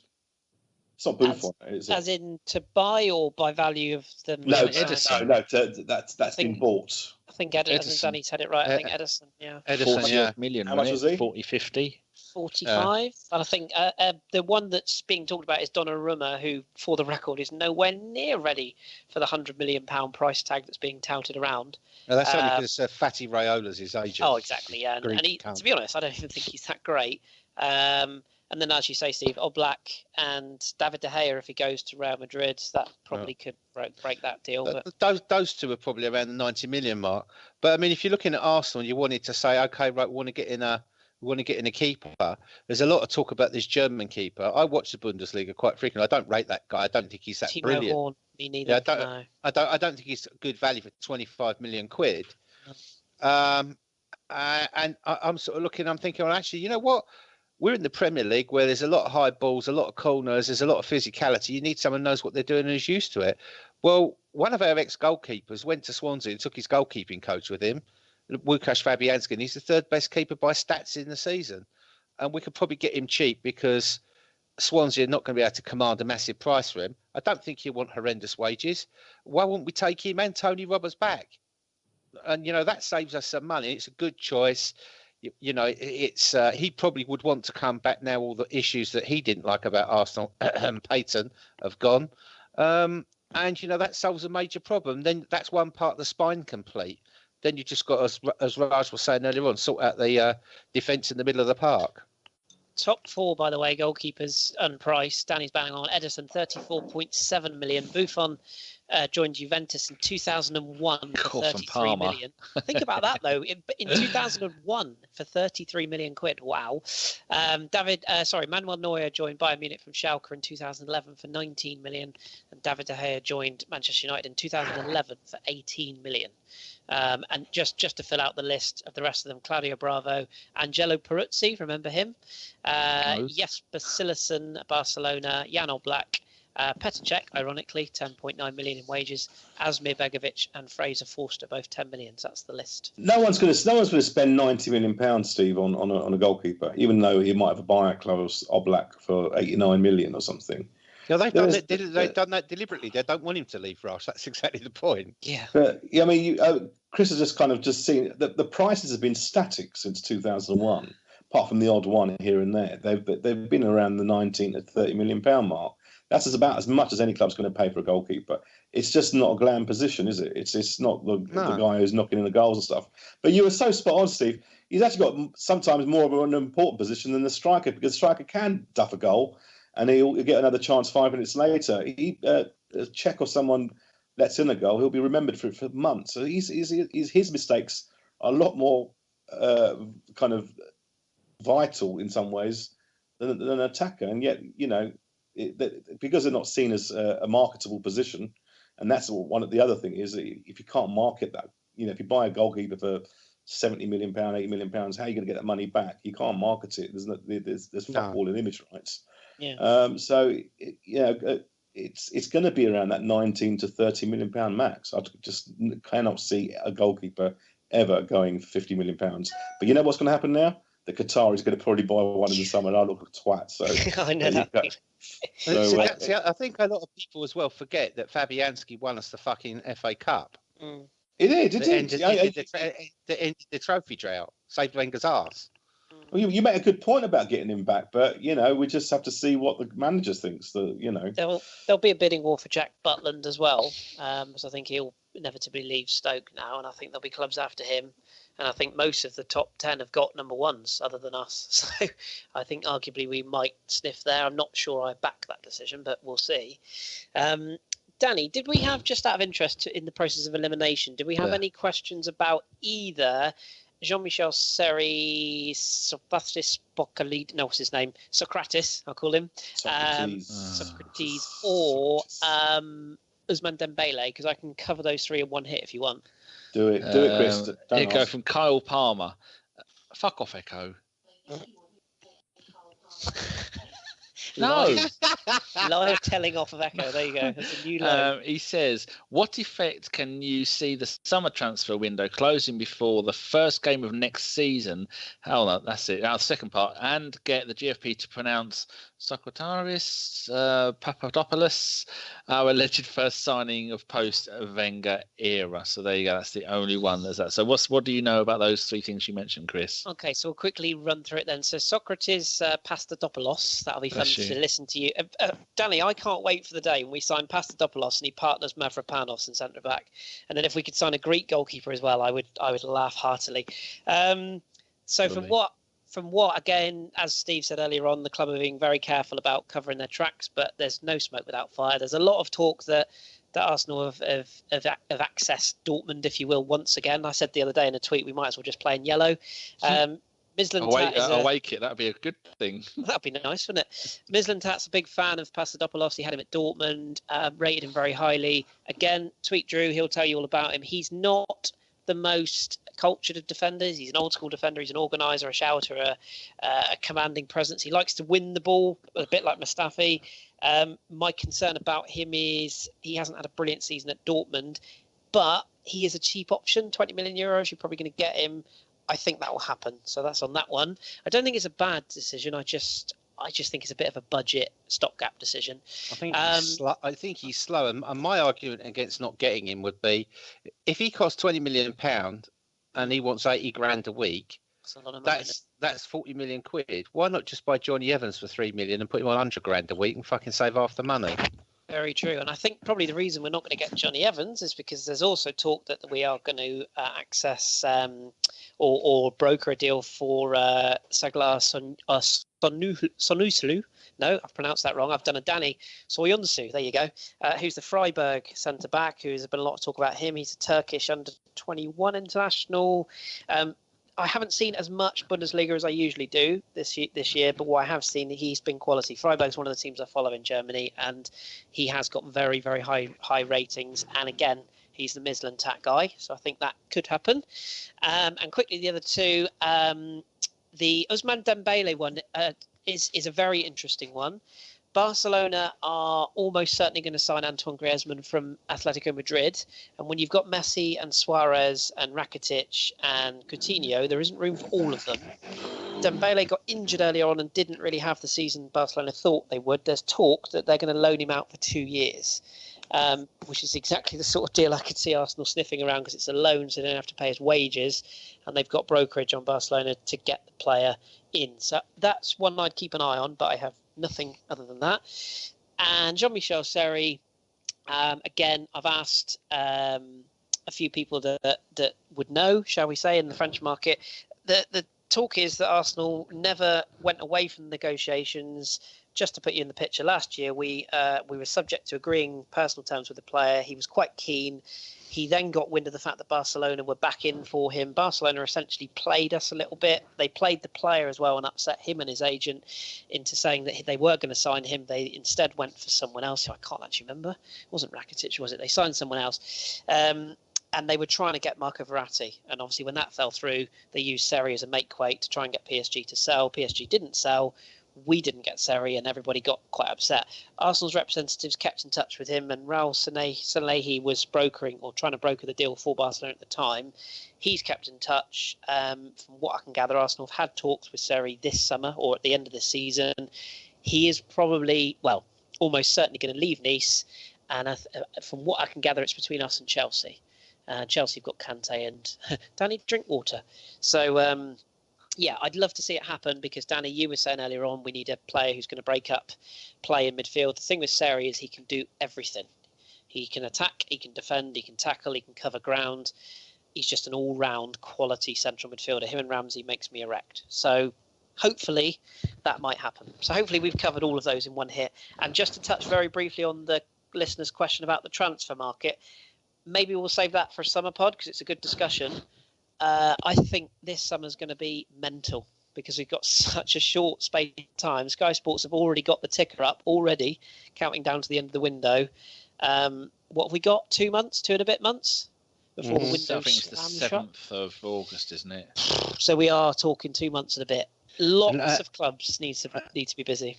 And let's face it as well that if you've got any sense, you get in early and get it done before your target goes and has a brilliant World Cup. Especially if you've got a manager to employ. Especially if you've got a manager to employ yet. So, yeah, lots to be done. And there's a lot of clubs, not just in the Premier League, but in Europe, that are going to either lose star assets or need to replace retiring star assets. Right, so stop talking. Quick answers. Kyle Palmer, Raj, his question. What effect can you see the summer transfer window closing early before the first game of the next season having on Arsenal and the rest of the Premier League in general? Didn't we just answer that? I think you partly. They'll just be Raj says. Huh? There'll be a scramble of players. They need chaos. It'll be chaos. They'll get it done. It'll be very exciting. We'll probably piss ourselves laughing because there'll be stupid money being thrown about again. Yeah. And we just have to be a bit clever in our transfer business because we don't have that kind of money to play around with. So just everyone needs to fucking relax, man. You know, just have an open mind and let's see what happens and ignore the ITKs who are going to be all around. And I'm going to go hunting again this summer, I think. And I'm going to just target them, especially that plug kid. Oh my God! Leave him. He's young. He's no. Actually, no. So I don't he looks like a baby Fife. I do not give a fuck whether he's young or not. He brought it on himself. If he wants to come out and say all that shit and then go, I've got my A levels now, so leave me alone. Everyone's going, oh, no, he's only a kid. I'm sorry. Twitter. Do you know who his uncle is? No, he's David Dean, isn't it? David Dean. Yeah. Yeah. Joke. No. Well, I'm going to hastily go and block Raj now, Danny, so that you can't pick me up on anything. That's it. Right, next question from Jove82. That's right, Chris, now and again, so I can live with that. Occasionally. I get plenty wrong as well. I'll give you a big compliment. Aubameyang and Lacazette, I never knew these players until you mentioned them years ago. Don't start that bullshit. You'll never shut him up. Right, question from Jove82 in Belgium. He says he wants us to name our 3 best and 3 worst moments of the season. So you 3, you can either pick 1 best or 1 worst moment of the season. My worst is going to be losing 4-0 to Liverpool in the beginning for the big open day of the season, wasn't it? Chris, have you got one? I can give you 2. Worst, Nottingham Forest FA Cup. Best, beating Spurs at home when we actually turned up once in the season. Brilliant. That's the kind of answer I want. Steve? Worst would be, I'd have to agree with Chris, losing to Nottingham Forest, but particularly because my poor brother and his stepson live in Nottingham and they had to go in the home end and stand there and endure that shite with everybody around them. And I think my best moment was that brilliant goal Ramsey scored in the Europa League. CSKA. Yeah. Lovely. Raj? Best and worst, Spurs home and away. See that's what I like. Okay. Well, losing to Liverpool gets an honourable mention for worst away as well, because that was a dark day, wasn't it? When we got absolutely cunted, didn't we? K-Man Guna in Canada asked us what do we think of us targeting a 30-year-old centre backs? Well, we've covered that one, so thank you very much for that. MJL2999 says, would you take a chance on Klis of Barcelona? Rumour is he wants to leave Barca. Yeah, bless you, and have more time. Would anybody take a chance on him? Is he a good keeper? He's a good keeper, but the word is chance. He's not. We need established. We don't need chance. So no. Okay, one for you, Raj, from Country Boy John. Are you more excited about the royal wedding or Arteta talking to Arsenal? Neither, to be honest. I have no interest in the royal wedding. I will be umpiring on Saturday, and Arteta talking to Arsenal. I don't care. It's up to Arsenal to decide now. All I want to happen is things to be decided quickly, so we can start working on next season. Do you think he'll wear the long coat, Danny, if we employ Arteta? Because he's not very tall, is he? It won't really work. Probably. Right, you can all answer this one. Matt in Southampton. Who is the worst manager that Arsenal could get? Kris? Oh, well, it's got to be Brendan, hasn't it? Steve? Yeah, it's got to be Brenda. Raj? Yeah, same. Full House. Or Neil Warnock. Oh, that would be funny. Sam Allardyce. Owen Coyle. Ian Holloway. Ian Holloway. Eddie Peter Reid. I tell you what, I love our Jeff Arsenal, but when he was on another podcast, which we won't give any mention to, because they never fucking mention us. I know, and he was saying Public Schoolboy Wankers podcast. That's the Badger, and he was saying that he'd take a chance on Eddie Howe. I could have driven to bloody London and beaten him. Honestly, love you, Jeff, but no. Well, they had Luke Kempner on there, so it's actually a good listen. Chris Nielsen I think he's in Sweden, says, this is one for you, Raj. If Arteta becomes our new manager, do you have faith in him organising our defence in a better way? Well, he couldn't do it in a worse way, could he? He can't do any worse. You've got to back whoever it is. Please, please, please. Even I will change, and I will just keep my gob shut. Even if we lose the first 3 games, just got to back who it is and give him some time and lay off him. Fucking just lay off him for a while, or for as long as possible, because it might be a long-term project. What we don't want to happen is that we go the way of Man United when they lost Sir Alex Ferguson. Have you got your headphones plugged in, Raj? Yeah. Oh, I don't think they're working. And also, Danny, just to add to that very briefly with what Raj said, if it is Arteta or if it's a manager that comes in and is focused on attack, if they can organise the defence, we've got one of the best attacks in the Premier League, if not Europe. So that's the key area we've got to get sorted out. Oh, this is a question tailor-made for Steve, but I wish you had more time to answer it. From Nicky Wilson, what do you think about Wenger's prediction on the weekend about a European Super League? I had to look this up, dear listener, and he says the weekends will be a European Super League. Premier League games will be during the week. Premier League will be made smaller because the big teams no longer want to share the money with the little teams. Steve, try and do that some justice in under 2 minutes. I think it's inevitable. There's also talk as well of a tournament that FIFA want to bring in for clubs that's worth 25 billion quid. The amount of money that people are prepared to put into football seems to be quite phenomenal. But something that's going to have to supplant the Champions League. It's becoming stale. And I think the top clubs will want more money. If you look in every other single league, the top clubs there get the majority part of the TV money. What's always kept the Premier League in somewhat solidarity with each other has been that there's been attempts by Arsenal, United, Liverpool, City, and Chelsea to actually get a bigger share of the money, but they've been outvoted by the rest of the teams. So it hasn't worked out. So don't think the sentiment's not there. But it will happen. It's inevitable. Whether it happens in the next 2 years or 10 years, it's going to happen because money talks. Brilliantly done, and sadly, I think you could well be right. Right, a question for all of you. One answer from our mate Schwinn.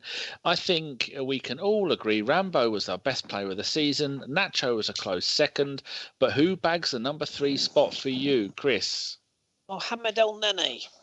Oh, cheeky, Raj. But Aubameyang, because of the impact he had. The bloody 11 goals he scored since February. There's definitely a case for that, isn't there?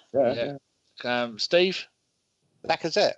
That's who I'd go for, Lacazette. They were 3. Brilliant. The guy that's came in, scored. How many goals is it, Chris?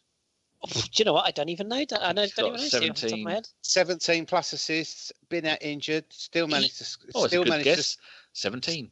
He had a better first season than Henri had, didn't he? But he's outscored Sanchez and flat track bully. What do you fraud Kaku as well? Yeah, and on one leg for half the season. On one leg for half the season. So yeah, I actually would make him a strong candidate for my number 1 player of the season, actually. But never mind. Just to cover a few things, we have Marcus Brown from Connecticut says, asks about, do we believe there's a 50 million transfer budget? Well, there can't be because we'd have to sell players. Zare Petkov says, with the talented centre-backs in need of game time and links to both young and old defenders, what in the world do you think the plan is for central defence? Or we've kind of covered that, haven't we? Have we covered that? Yeah, that's what I thought. Alex in Nottingham, this is quite a good question. So if anybody wants this, let me know. On the topic of the next manager, I wondered whether players, specifically those who have been here longer than those with bigger reputations in the dressing room, would be turned off by the idea of a coach in the mould of Arteta with zero experience, regardless of whether they played with each other. I'm not saying there would be some kind of mutiny, but disharmony under an inexperienced coach is not unheard of. Anybody want to take that? If Arteta's strong enough, he'd just fuck them all off. Exactly. And Brilliant. I think the only players that might be put off signing for a manager like Arteta would be elite players, and I mean elite, who, let's be honest, we couldn't afford to bring in anyway. Right, one for you. And the other thing is that those most likely to object to be those most likely that he'll sell anyway. Yeah, true. Right, one for you, Chris, from Josh Robinson, 87. I can't understand why Leonardo Jardim hasn't been mentioned with regards to the manager's job. He fits every criteria. Why do you think he's not been considered? And if it does turn out to be Arteta, in brackets, which I'm really excited about, by the way, what backroom staff do you think he'll bring in? So maybe just stick to the Jardim bit. Why haven't they gone for him? Yeah, in terms of who Arteta might bring in, by the way, I think the only one that I could foresee happening would be Santi as given a coaching role. I think that would fit Spanish and everything else. I don't know if Arteta knows. I'm sure he knows other people from his days in Spain. In terms of Jardim, I'm completely with the listener. For me, he's my choice. He's a perfect fit, works well with restricted budget, works well with difficult owners, works well with clubs that change their minds each summer. And has proven to bring on players and get the best out of players that we thought were finished. See Falcao. And for me, he's young. People think because he looks a bit older, they think he's older. I think he's only in his early 40s.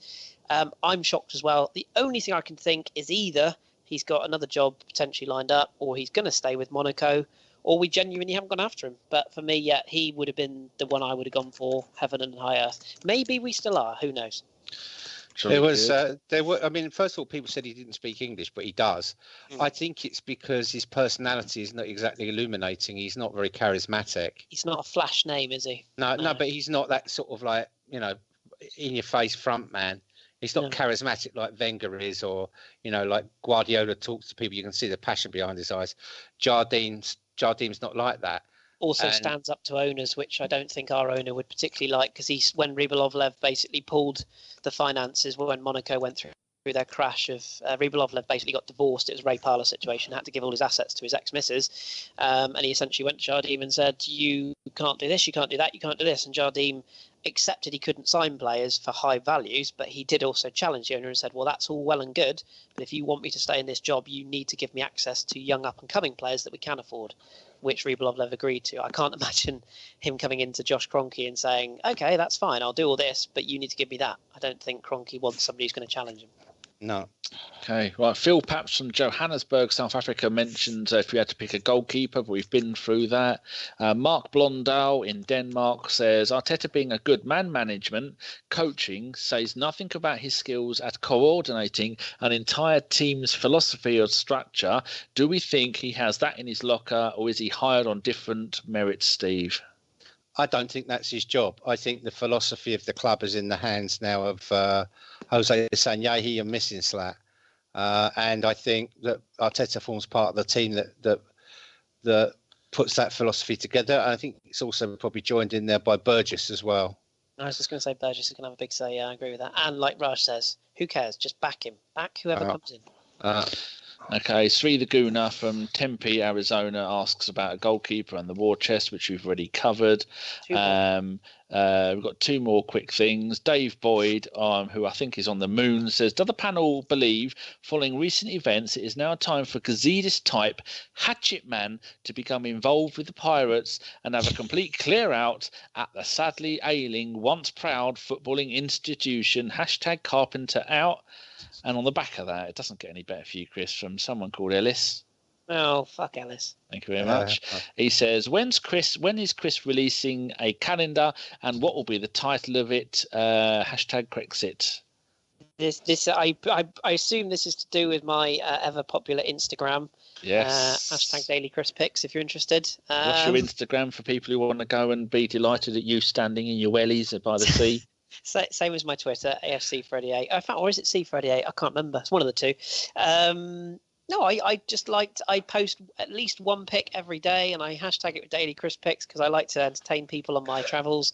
And let's say a certain Welsh gentleman has been calling me out for some of the U2 album cover-esque shots of me recently in various beautiful locations in Devon, maybe allegedly with shirt on or off.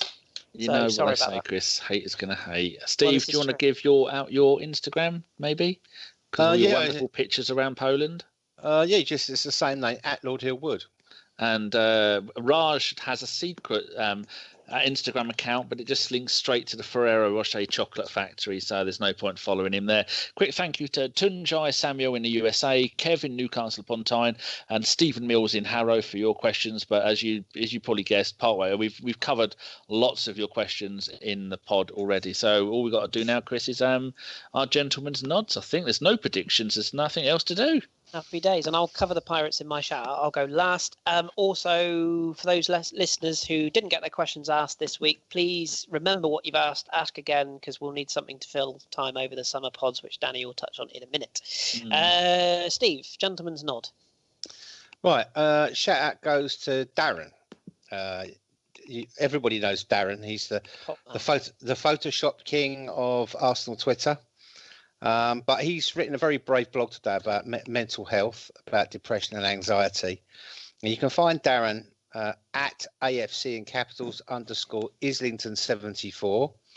Go and have a look at his blog because he's written a very open and honest and quite shockingly descriptive blog about how you feel when you're going through a panic attack and anxiety and how that makes you behave. And I think, we're having National Mental Health Awareness Week, which sadly way too many people suffer from. The more people understand about issues people have got, the easier it is to support them. So, go and follow Darren and go and read his blog.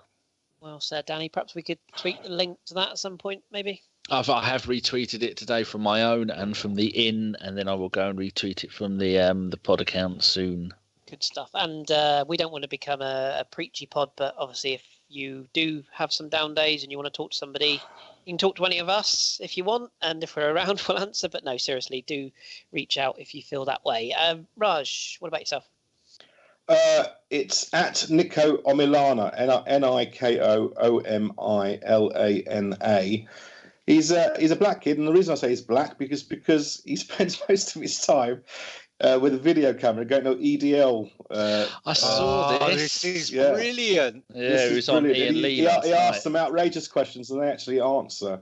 And I followed him, and flatteringly, he's actually followed me back, and he's the last follower that followed me. So, Nico Omilana, Omilana. He's hilarious. He's absolutely brilliant, and you should follow him. He's just brilliant, and he's got loads of balls because he really goes in the middle of skinheads and all sorts and asks them these outrageous questions. He asked that bird, did the foreigner steal your teeth?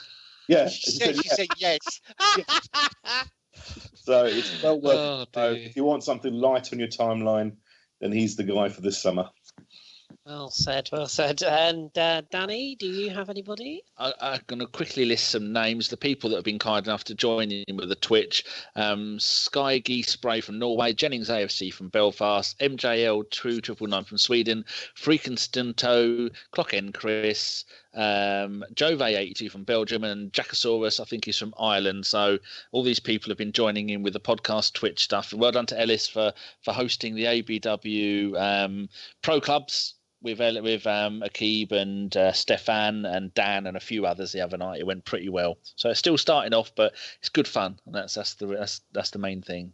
Yes, good shout. I'll wrap us up. Mentioned for Drew, mentioned him earlier on, but at AFC and at AFC 1410. I think that's right. No, AFC BVB 1410. Sorry, my bad. So yeah, give Drew a follow. I also want to give a shout out to our very own Welshman, Mr. Jason Davies. So Danny at Philippe Falop, is that his? I think. Actually, no, that's his hand. That's his name, isn't it? It's at Jason Davies, his date of birth. 71. Anyway, you know where to find him. Jason Davies 71 with an E in the middle, even though it's Davies. Indeed. He very kindly picked me up a Mercy Arsene programme from the last game of the season and sent it to me by mail for free. So thank you, Jace. That's very much appreciated publicly. And Mark Bosnich followed me on Twitter this week. How random's that? Anyway. Has he sent you a signed photograph of his Hitler salute at White Hart Lane yet?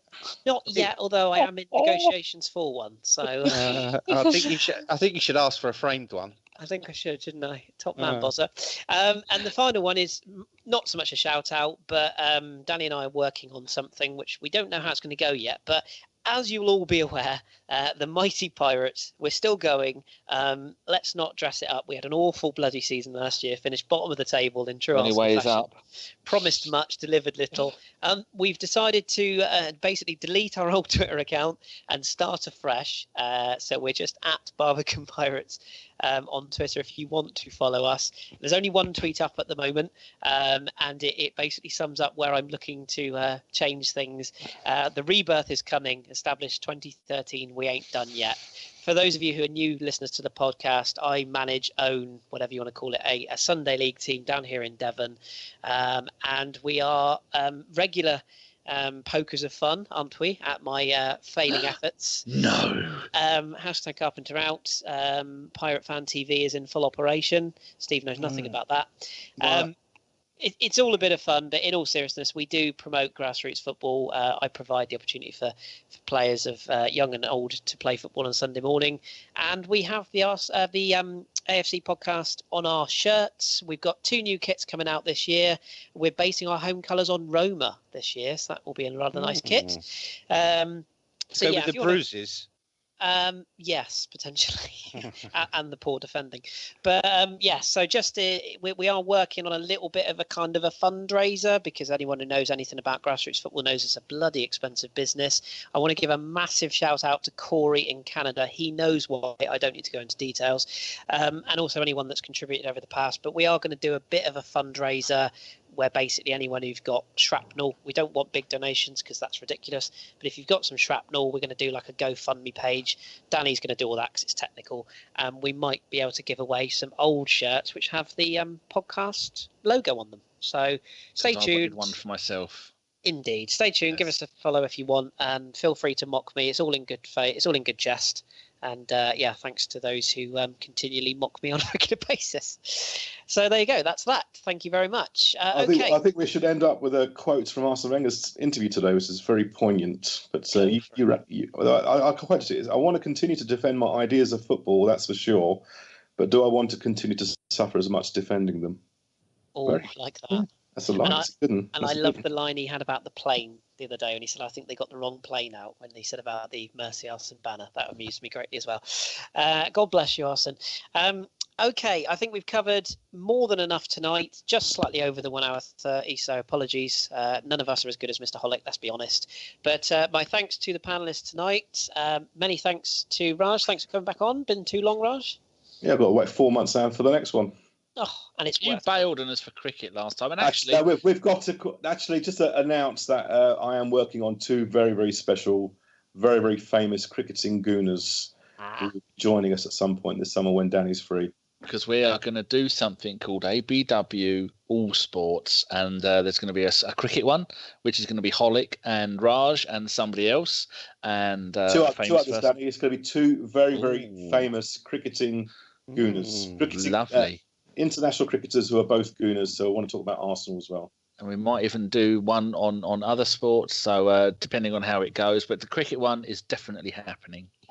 Well, one of his assistants, Jeff, attends. But Jeff doesn't know nothing about cricket, but he's a big fan of Jeff. So there you go. We'll probably talk a bit of World Cup at some point, Danny. I imagine we'll. With weekly World Cup pods. We've got about 3 book ones. Maybe we'll try and do a sort of hipsters ABW crossover, because obviously we've been in retirement since January because of commitments. So maybe we'll try and smash something together at some point for that as well and do something there. So yeah, plenty to come. So thank you, Danny. I'll say thank you to you as well. Thank you very much for stepping in and hosting, because I didn't want to do it and Raj turned us down. Always a pleasure, never a chore. And finally, last but not least, thank you, Steve. I'd like to, if we could, just have a moment of silence, of sad reflection for the closing of the Arsenal Morris Dancing Club. As its president, Jerry, I was a shit keeper, Payton, has been bleached out of the club by Ivan Gazidis in a One Flew Over the Cuckoo's Nest mad fucking 3 days, where he's practically Arsene's going, I want people at the club to defend my values, as Gazidis was running around the corridor sacking every fucker that ever worked for him. But yes, thank you, gentlemen. It's been a pleasure. Enjoyed it, and let's look forward to exciting times. Indeed. So all that remains to be said, I'll say the immortal words. So that was a Bergkamp Wonderland podcast. Thank you very much for listening. Keep it tuned over the summer, and remember, keep sending Danny pictures of plugs turned on, because he loves it very much. Good night, everybody, and keep it Arsenal. And here's some more shenanigans after the podcast ended. Good night, everybody, and keep it Arsenal. Hey, nonny. No cheeky monkeys? No, you cheeky monkeys. Thank you. When does Wenger's contract actually expire? He hasn't cleared his desk out yet. Is it the 1st of June or the 31st of May? No, it doesn't expire for another year, gentlemen. Or when does he leave the job? He leaves... I think it's the end of May. No, he's left. He's actually left. He said that he would go back and clear his desk out on Monday. Oh, he hasn't, because in today's interview in Paris, he said he still hasn't had time to clear his desk out. He literally says that. So I'm trying to figure out how long he's been in the club. It was the 1st of October 96 was his first day. What was his last day? So I'm trying to figure out how many days it was. 31st of May will be his last day, I would have thought. That's what I thought. So that is the title of this pod, 7,913 days. Think that works? Possibly, yeah. I just got this vision of Gazidis and Sanyayi in Wenger's office with paper knives, trying to jemmy open the drawers to see what the fuck he's got in there. All these files. They'll bust open the filing cabinet and find it's full of like Bundesliga games from the 1970s or something on videotapes, on Betamax. Yeah. Actually, it's 7,912 days. I've readjusted it from the 1st of June to the 31st of May. We didn't mention in the podcast that Lacazette didn't make the World Cup squad, did we? So maybe we should shove that in the extras. He's on standby, but neither did Martial, did he? No, or Rabiot, yeah. Or Coman. We know why that is, though. They're not going to do as well as they think they will. Deschamps probably get fired, and Wenger will get his job probably. I've got a weird feeling that they might end up winning it, just because everyone hates Deschamps so much. I got a weird feeling. Don't forget. I mean, obviously this World Cup is going to have a lot of distractions. There will be the internecine war between Polish and Russian fans. It's going to be a mess, isn't it? There aren't that many Brits booked up to go, apparently, from what Henry Winter was saying the other day. That's a surprise. But a lot of Poles are going. Yeah, who's winning it? Brazil, I suppose. No, Brazil are going to shit. Between Germany and Spain, I think. Spain to rebirth. Germany for me. I think Germany. Look at the depth in this squad. I mean, Christ. Yeah, magnificent. Wonder if it might be somebody we don't expect. Argentina's Messi's last World Cup, isn't it? Yeah, no, he says that. He'll change his mind. He'll change his mind and take some more fucking peds and he'll be all right. Allegedly. He'll be off to Man City, pedded up to the tits. Allegedly. Do you see if this ends up in the extras? If you haven't seen this, do look up Hiram Boateng's goal for Exeter tonight. Fucking hell, runs pretty much the length of the pitch and twats one in from 25 yards. That's pretty quite much impressive. Pretty much what I'm hoping Cristiano Ronaldo does 4 or 5 times in the Champions League. Oh, can you imagine if that lot win it? Oh my God! Did you hear the guy on 606 the other night calling them bin dippers, and Jason Mohammed had to cut him off and said, "No, we can't call them that. This is a national radio station." Danny, have you been phoning them up again? He got away with it twice, and then I think in the end Mohammed sort of picked up on it and went, "No, come on, we can't be slating an area like that or something." Fucking Candor, he's a shitbag. Did you hear what I said about Chris Waddle yesterday? Yes, I did. Yeah. Gee, you didn't hear this, Raj, but Ray Wilson died, the England fullback when they won the World Cup, and then Tony Livesey says, Ray Wilson has died. What were your thoughts on him, Chris Waddle? And Chris went, he's one of the immortals. Do you want a quote from Jack Wilshere to put in the extras, Danny? Just a go sidebar. Yeah. He's tweeted about his England rejection. This is official from his Twitter account. I think it's about time I had my say. It goes without saying that I'm naturally incredibly disappointed to have been left out of the World Cup squad for England. I feel fit, sharp and strong all season, and I believe I should be in the squad. And given the chance, I could have made a real impact. However, I have to respect the manager's decision. I'd like to wish the whole squad the best for the tournament. I'll always be an England fan and will always be supporting my boys and the rest, or with the rest of the nation. Not me personally, but yeah, that's written by his agent. He couldn't fucking string half that together. Given that. No, I do like. And he might as well cut that out, print it, and cut it out because he'll need it for when Arteta fucking chucks him out as well. I do like the line of I felt fit, sharp, and strong all season. I did like that. Really? Yeah. I think does fit and sharp sort of incorporate now wandering around pointing and fucking Ozil passing you the ball and you suddenly looking up and realise that the bloke that where the ball was is now a member of the opposition who's run away from you with it? More than likely. I don't dislike him, but I just think I don't dislike him at all. A bit much. It's a bit like the Arsenal version of the Royal Wedding, isn't it, really? Yeah. Oh, and a wonderful picture of our very own Goonaholic with Ray Parlour just appeared on my timeline. That's a quality picture. I love that. Yeah, I'm afraid our Goonaholic has been in a pub in Swindon that used to be frequented by Middlesex people. He may be going through the delousing station as we speak. Oh God, it's like that scene in like The Strain where they have to go through the quarantine curtain, get sprayed down, and well, hopefully we covered everything tonight, gentlemen. I think that was good. It was very good. Thorough. And are we taking a break now, Danny, until the specials, or? Got to do the end of season awards. That's short. See, missing tooth. I will sort that out this week. I'll put all the stuff up on the website, and hopefully Raj won't sabotage it like he did last time, where I got 300 votes from Saudi Arabia in the last 10 minutes of the voting. Raj. I've changed my VPN now, so it's fine. I think it's safe to say. VPL.